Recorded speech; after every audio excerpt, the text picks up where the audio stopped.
All right, let's dive right into this explainer and unpack the absolutely explosive opening act of Dragon Slayer's Path, the Outcast Snake's Revenge. If you've been following the lore, you know the status quo of this universe is rigid. I mean, totally absolute. But today, we are breaking down a massive disruption in this strictly ruled fantasy world.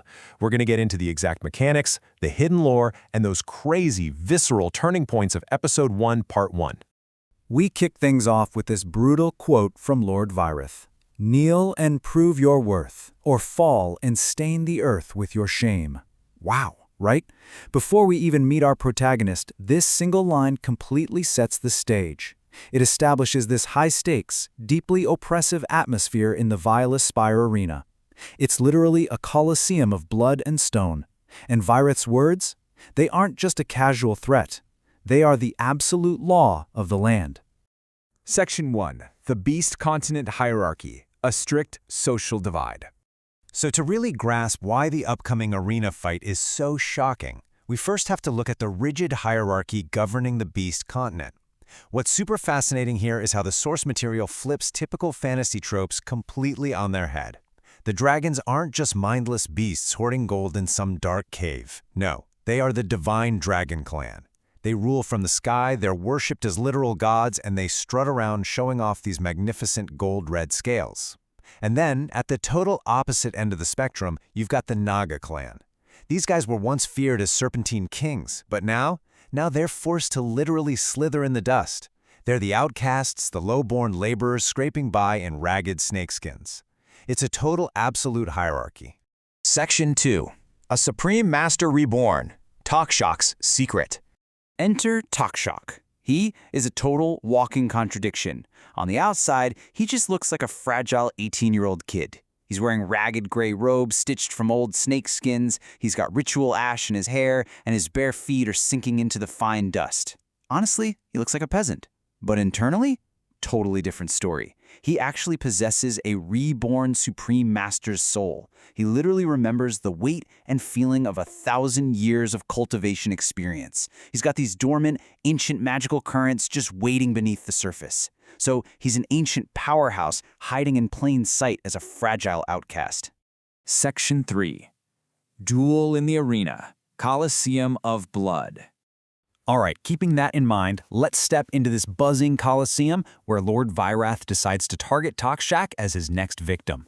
We need to track this second by second, actually millisecond by millisecond. Millisecond 1, Virith attacks, warping the space element into a storm of razor wind. It's a blur of gold and crimson that usually means instant death. But then, millisecond 2, Takshak's breath just freezes. His heartbeat drops. Millisecond 3, a sphere of absolute chill blooms right around him. Just a sliver.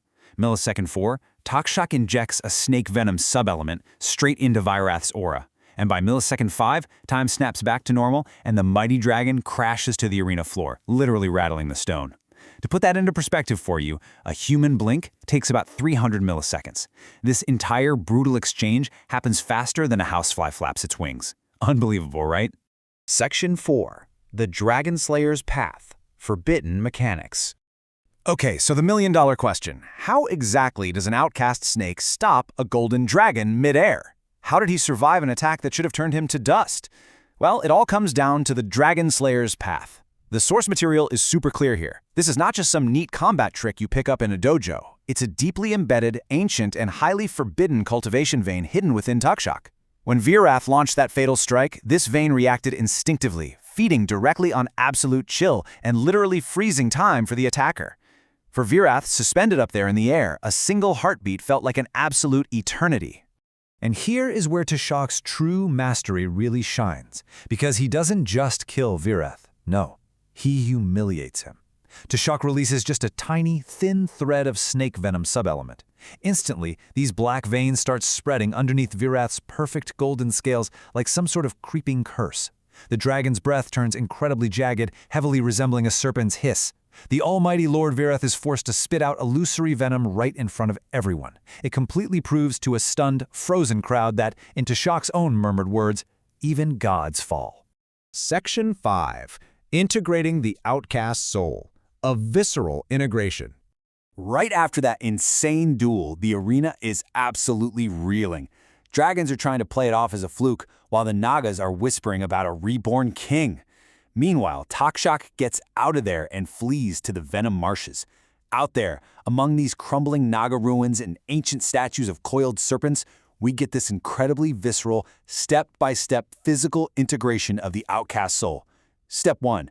An ancient, hungry voice from a black market relic speaks up, urging Takshak to integrate and become the very thing dragons fear most, a world eater. Step 2. The soul shard, which is described as this black Naga silhouette with glowing emerald eyes, violently merges with his body. It causes these massive flares of pain.